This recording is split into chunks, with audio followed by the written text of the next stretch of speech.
Salut à tous, ici la haine et aujourd'hui je vais vous apprendre ce que sont les conditions. Je ferai le cours sur les fonctions la prochaine fois, mais cette fois-ci on va apprendre ce que sont les conditions logiques. Donc en fait, c'est le fait de pouvoir comparer deux choses et de faire quelque chose lorsque quelque chose est vrai ou quelque chose est faux. Par exemple, on va dire que je suis un vendeur de feutres. Voilà, un vendeur de feutres. Et je veux vendre des feutres à mon client si j'en ai. Et ben je vais avoir un entier qui va être un nombre de feutres. Donc par exemple là j'en ai deux, voilà. Donc ici j'ai deux feutres. Et ces deux feutres là, et ben si j'en vends un à quelqu'un et puis un autre à quelqu'un d'autre, et ben après j'en aurai plus. Donc si quelqu'un vient me demander, ben je pourrais plus lui donner de feutres. Et ben ça, on va faire ça avec des conditions. Par exemple, pour l'instant on n'a pas vu les fonctions, donc on ne sait pas encore comment faire quelque chose de récurrent et assez rapide.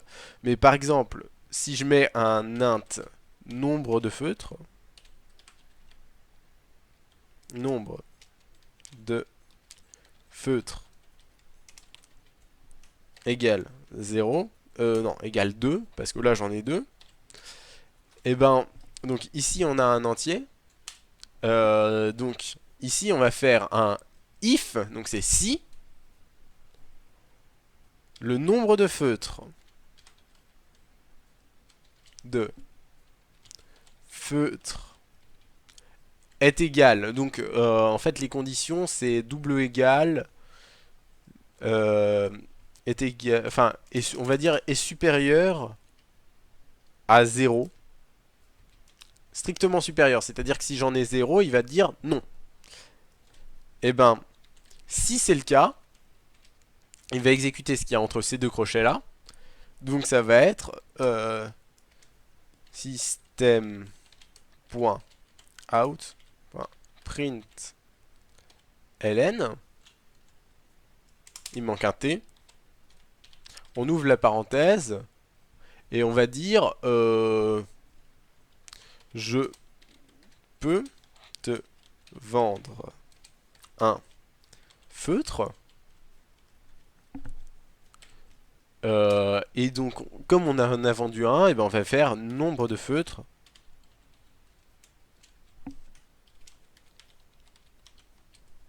égale nombre de feutres moins un. Ouais, j'ai mis un peu beaucoup de majuscules là. Et donc là, on met un point virgule pour terminer. Donc là, ce qu'il va faire, je vais mettre un system.out.println, encore une fois, pour afficher le nombre de feutres qui me reste. Alors là, on va dire il me reste. Là, on a un espace, donc il va y avoir un espace, plus nombre de feutres, plus, on ouvre le guillemet, on met un espace, parce que sinon ça va être moche, le nombre de feutres va être collé. Donc, il me reste nombre de feutres, donc c'est le nombre, il n'y a pas des guillemets, donc là c'est le nombre. Ça c'est entre guillemets, donc c'est du texte, ça c'est un nombre, et ça c'est du texte, feutre à vendre, par exemple. Donc là, si je lance ça, je peux te vendre un feutre, il me reste un feutre à vendre. Euh, donc il faut que je mette entre parenthèses le S parce que bah là ça fait une faute d'accord. Et oui, grammaire nazie.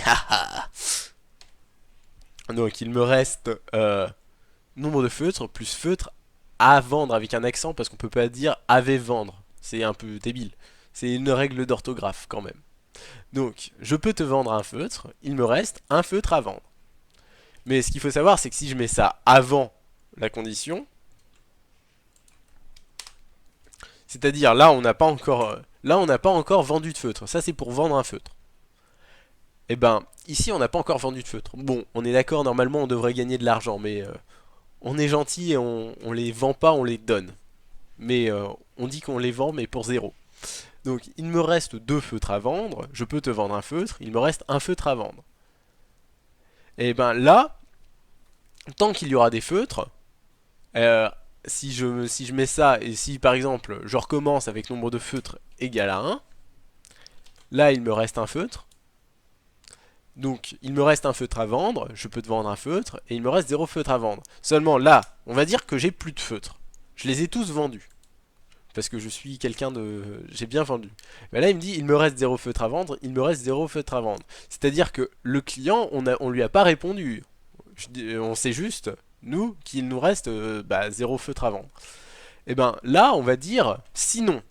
C'est-à-dire, si tu peux en vendre, alors t'en vends un, c'est cool. Mais si tu peux pas en vendre, else, donc,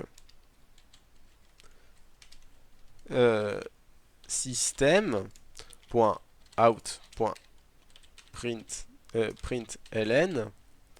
Et donc là, on va mettre je n'ai pas de feutre à vendre. Désolé. Et on va même lui mettre un petit smiley, genre un petit smiley qui pleure, parce que voilà, il n'y a pas de raison.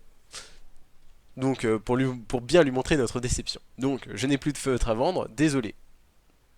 Et encore une fois, le petit accent ici. Donc là, ce qu'il fait, c'est il me reste 0 feutre à vendre, j'avais pas de feutre à vendre, désolé. Donc en fait, ici, ce qu'il y a là, c'est une condition. Cette condition-là, on pourrait la stocker dans un booléen, c'est-à-dire que ça va être vrai ou faux. Et if, ce qu'il y a entre parenthèses est vrai, alors il fait ça, sinon, c'est-à-dire que ce qu'il y a entre parenthèses est faux, alors tu fais ça. Voilà ce qui se passe. Alors, par exemple, donc ça c'est un premier exemple. Ici, on va créer un nouveau fichier pour plus illustrer ça. Donc parce que j'ai pas envie de tout détruire. Donc on va faire boolean condition, bool condition avec un C majuscule, comme ça c'est plus lisible. Donc on le lance, on crée la static void main en cliquant comme je l'ai expliqué dans le premier tutoriel assez rapidement.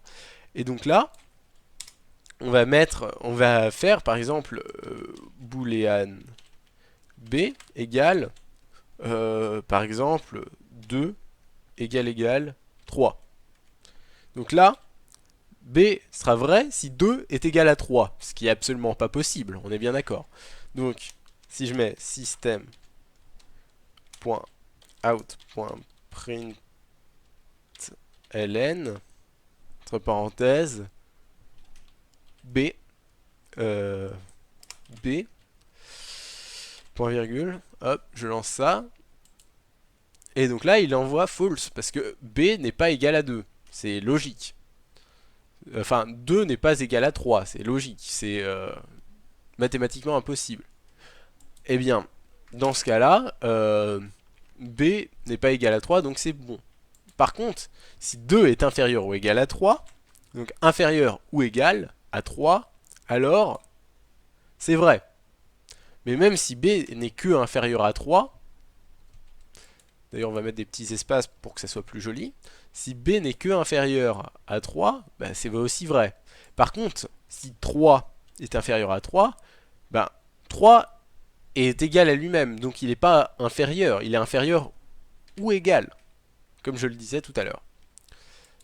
Donc inférieur ou égal.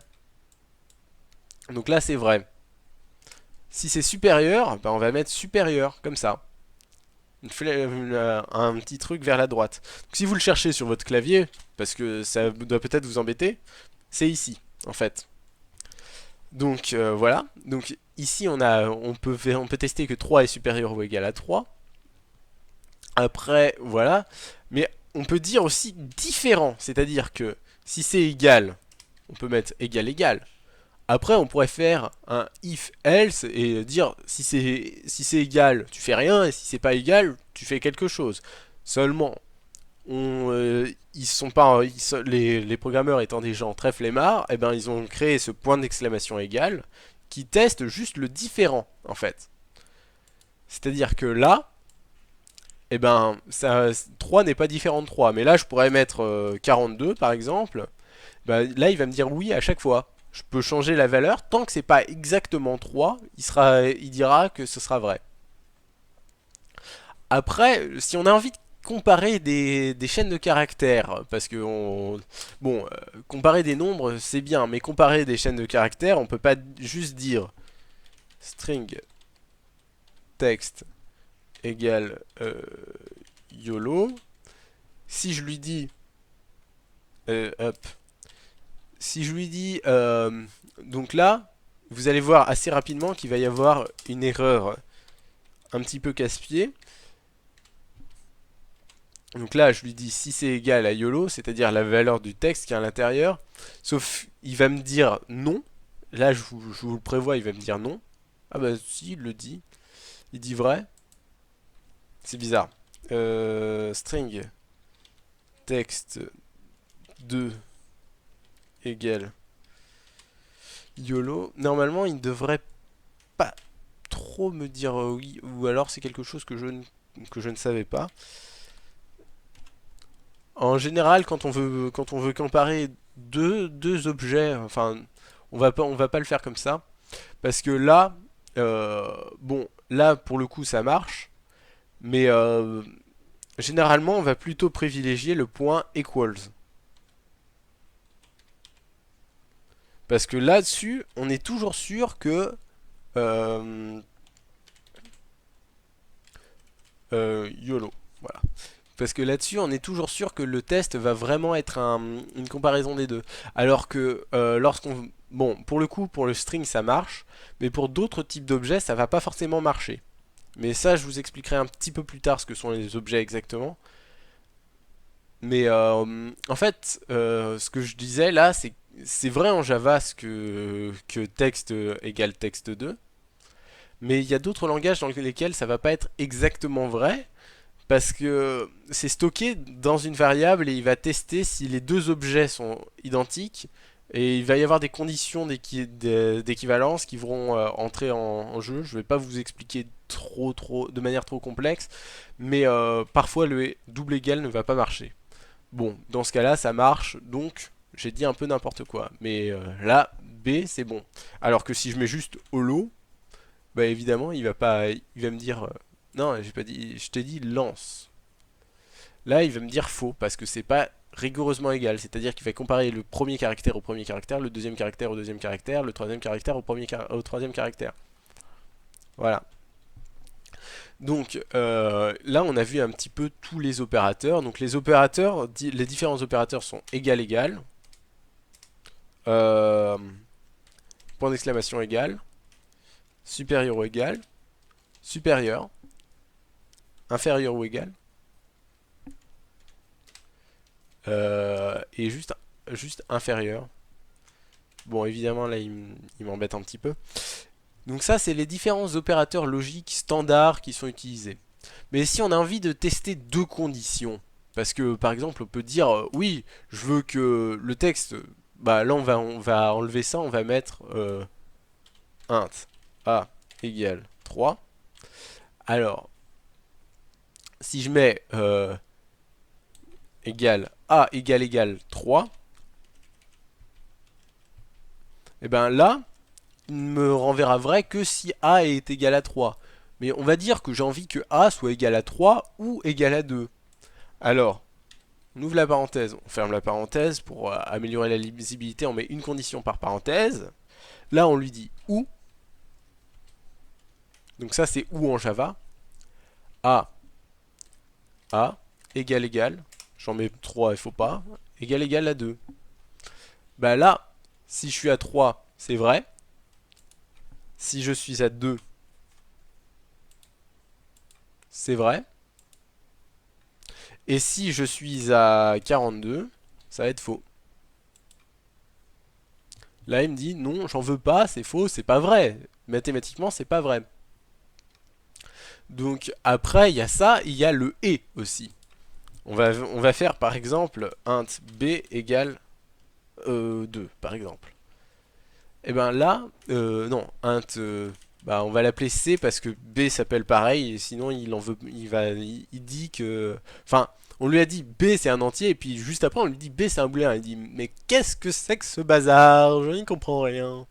Et ben là, on va dire si A égale 3 et C égale 3, donc évidemment le OU, ce que j'ai fait tout à l'heure, le OU c'est AltGR plus 6. Et le E c'est AltGR plus 1. Comme ça, deux fois. Donc là, il dit si A égale 3 et C égale 3. Donc là, comme aucun des deux n'est égal à 3, il va me répondre faux. Si j'en mets un des deux égal à 3, il va encore me répondre faux parce que c'est pas vrai. Par contre, si les deux sont égaux à 3, là, il va me dire ok, je veux bien, c'est vrai, ça c'est vrai, ça c'est vrai. Et donc, pour revenir avec notre exemple sur notre exemple de tout à l'heure, on a euh, si donc un booléen, ce booléen là, égale à vrai, alors tu fais ça, sinon tu fais ça. Donc ça, c'est ce qu'on a vu tout à l'heure. Seulement, nous on a envie, bah, par exemple, on a envie de vendre des feutres tant qu'on en a. D'accord? Et ben ici on a le vrai, le si, le sinon. Mais il y a aussi le tant que. Tant que, ça s'orthographie de cette manière. While, entre parenthèses, condition égale vrai.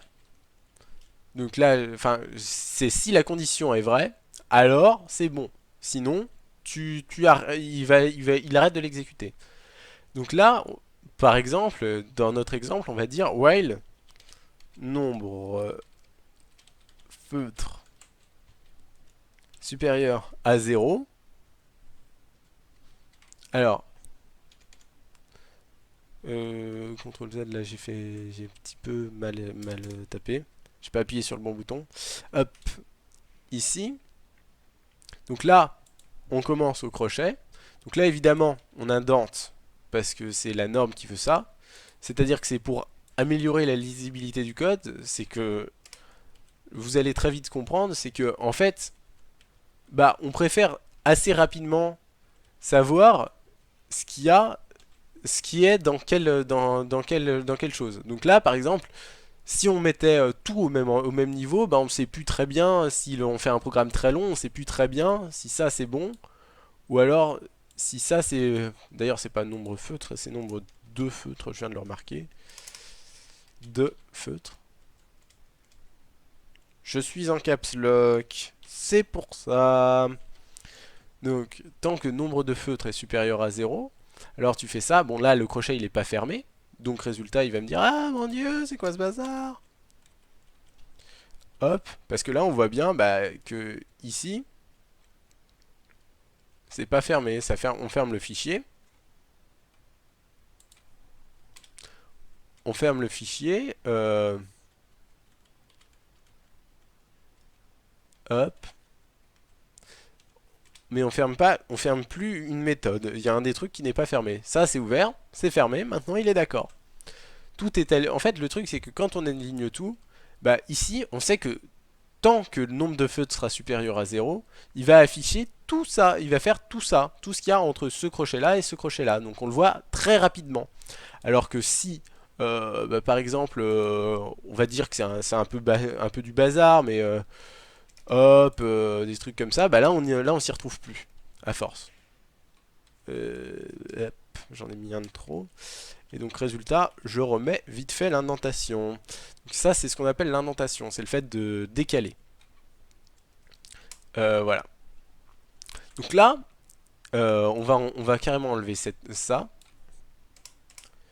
Donc là, le nombre de feutres, il est déjà à 0. Donc ben là, il va rien se passer. Puisqu'il dit, ah, la condition est déjà remplie. Enfin, la condition est déjà vraie. Enfin, non, elle est déjà fausse. Cette condition-là est déjà fausse. Je vais pas faire la suite. Alors, il y a une solution pour remédier à ça. C'est, on va mettre, bon, je copie parce que j'ai pas envie de tout retaper. Mais on met do. Et là, on met la condition. Ça veut dire qu'il va le faire une fois, et après il continuera tant que.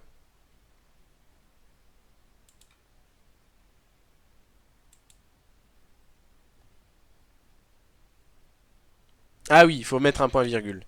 J'avais oublié le point virgule.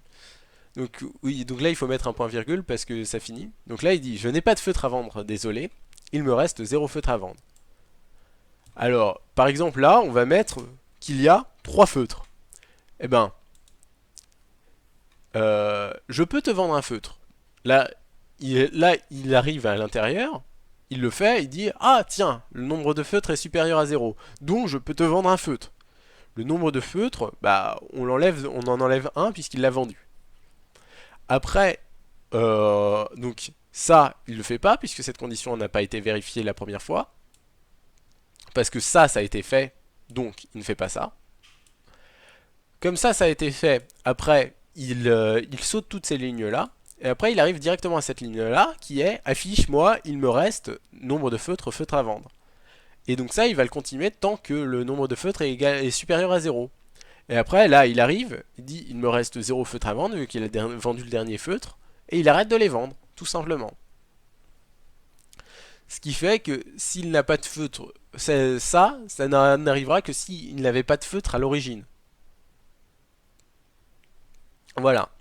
Donc voilà ce qui conclut un petit peu les conditions. En fait, on peut faire beaucoup de choses avec ça parce qu'on peut vérifier si un utilisateur a entré bonjour ou on peut vérifier le nombre de choses qui restent quelque part, si une chaîne de texte est égale à quelque chose, si bah, on va dire plusieurs nombres sont égaux entre eux, etc. Et on va pouvoir faire des traitements assez avancés à partir de ça. C'est une des bases même de la programmation, c'est du conditionnel, c'est-à-dire qu'on a une condition et donc on doit y répondre. Voilà. Sur ce, je vous ai introduit les conditions, les boucles tant que, et je vous introduirai la prochaine fois les fonctions, et la fois suivante, le fait de pouvoir faire quelque chose pour tout entier i entre un nombre et un nombre. Ça, c'est quelque chose de très important que vous verrez une prochaine fois. À la prochaine!